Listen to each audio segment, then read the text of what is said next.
یوں میرا ریکارڈ 101 بن گیا اور ان کا 100 ہو گیا. راز کی بات یہ ہے جو اینی طاہرہ کہہ رہی تھی کہ ہماری وہ کیا باتیں جو سیگا راز میں رہی. ایک بات میری ان کے ساتھ آج تک وہ خفیہ رہی اور آج ڈسکلوز کرتا ہوں کہ کچھ 4-5 سال پہلے ان کے سر کے بال گرنا شروع ہو گئے تھے. شاید ان کے بچوں کو پتا ہوگا. تو میں نے کہا کسی اجازت صاحب کہ میں جتوں گاڑی بنوا ڈرامے آستے ہیں میں نے چلاؤ پر میں لے کے جاؤں. انہوں نے میں کہا کہ قسم کھا کہ کسی نے دسے گا نہیں کہ میں نکل آئی. میں کہا نہیں جناب مرتے دم تک میں کسی کو نہیں بتاؤں گا. اور اللہ تعالیٰ نے اس کو زندگی نہیں دی. میں اس کو نام کے لیے اپنے دوست کے پاس لے کر گیا اور وگ بنائی اور اتنا خوبصورت وہ شخص جو ہے اپنی عمر سے بھی جانتے ہیں کہ 20 سال کم بننے لگے. میں کہ جناب وہ کسی اور 12 کتابیں لکھ سکتے ہیں. کیا کیا باتیں کریں اس کے لیے آپ بے شمار چیزیں آپ بولتے جائیں. ہر ایک کے پاس کوئی نہ کوئی یادداشت ہوگی جو کہ اس کو ایک کتاب کی شکل میں ہم دے سکتے ہیں. بلکہ میں تو ان کے برخوردار سے یہ کہوں گا کہ جس طرح ان کو کتابوں کا شوق تھا ان کی سوانح حیات بھی ایک آپ لکھ دیجیے تاکہ ویسے تو جس نے کتاب لکھ دی وہ زندہ رہتا ہے, فنکار زندہ رہتا ہے. اور وہ تو پھر صاحب کتاب تھے, ایک نہیں آپ 14-15 کتابیں بتا رہے ہیں انہوں نے لکھی ہیں. تو وہ انشاءاللہ دوستوں کے دلوں میں بھی اور عوام میں بھی جو انہیں پڑھتا رہے گا وہ زندہ رہیں گے. اور آپ سب بھی اپنے پڑھنے والوں کے لیے جہاں نہیں گھر جا کر فاتحہ ضرور کے نام کا کر دیجیے گا جو براہ راست تک پہنچ جاتا ہے.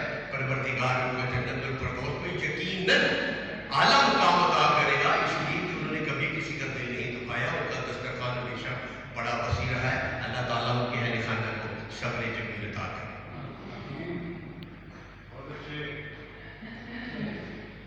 یہ ہوتی ہے وہ دوستی جہاں پہ کچھ بتانے کی ضرورت نہیں پڑتی, نہ کہنا پڑتا ہے کہ جی میں نے فیس بک پہ ہوا یا فلاں ہوا. تو دوست ہمیشہ ساتھ ہوتے ہیں ہر خوشی پہ غمی پہ. جیسے آج عزیز صاحب کافی دنوں کے بعد, کیونکہ ان کے ساتھ بھی ایک ایسا بڑا سانحہ ہوا جو اللہ تعالیٰ ان کو صبر دے, پاک پروردگار ان کے بچے کے لیے آسانی کرے. ایک جوان بچہ ان کا جو ایک حادثے کا شکار ہو گیا. ہماری بہت دعائیں ان کے لیے ہیں کہ اللہ پاک ان کو صبر دے, ان کی فیملی کو صبر دے, ان کے بچے کے لیے آسانیاں پیدا کرے.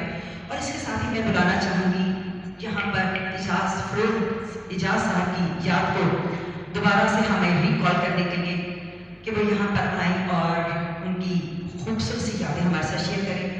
نون اینڈ صابر صاحب سے ریکویسٹ کروں گی.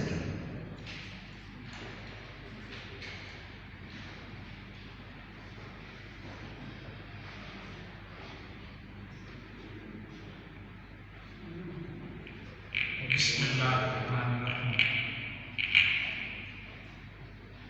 اجاز فیروز اجاز.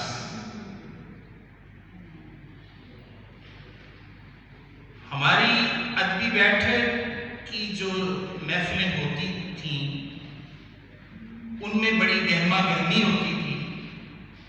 خالد احمد صاحب, نجیب احمد صاحب اور بے شمار دوست.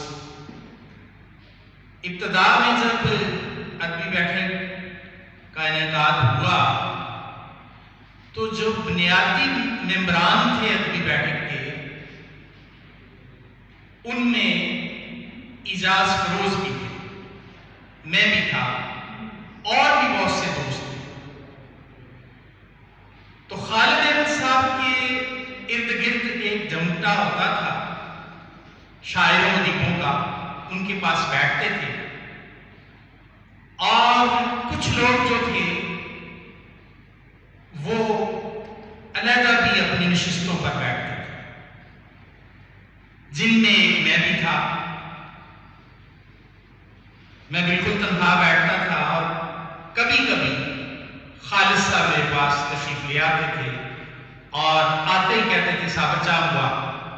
حالانکہ وہ سارا دن لوگوں کو چائے پلاتے تھے. تو میں لیاقت کو کہتا تھا اور وہ چائے پی کے کہتے تھے یار میں تھکیواں لان آیا اپنا تیرے کو. تو اجاز جو تھے وہ بھی میرے پاس آ جاتے تھے, کبھی میں ان کے پاس بیٹھ سکتا. تو وقت گزرتا گیا.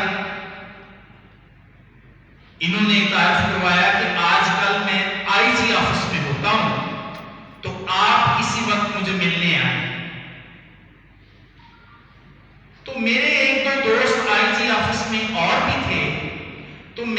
کہا کہ چلیں کسی دن فیروز اجاز کو ملنے جائیں گے تو ان دوستوں سے بھی ملاقات ہو جائے. تو آئی جی افضل میں گیا اور ان کا پتہ کیا تو وہاں انہیں اجاز کے نام سے کوئی جانتا ہی نہیں تھا، حالانکہ وہ اچھی بڑی پوسٹ پہ تھے. میں نے بہت سے لوگوں سے پوچھا، بلکہ وہ جو میرے دوست تھے انہوں نے میرے ساتھ مل کے جو وہاں آئی جی آفس میں تھے اجاز کا پوچھا تو کسی نے نہ بتایا. ایک پرانے سینئر بندے نے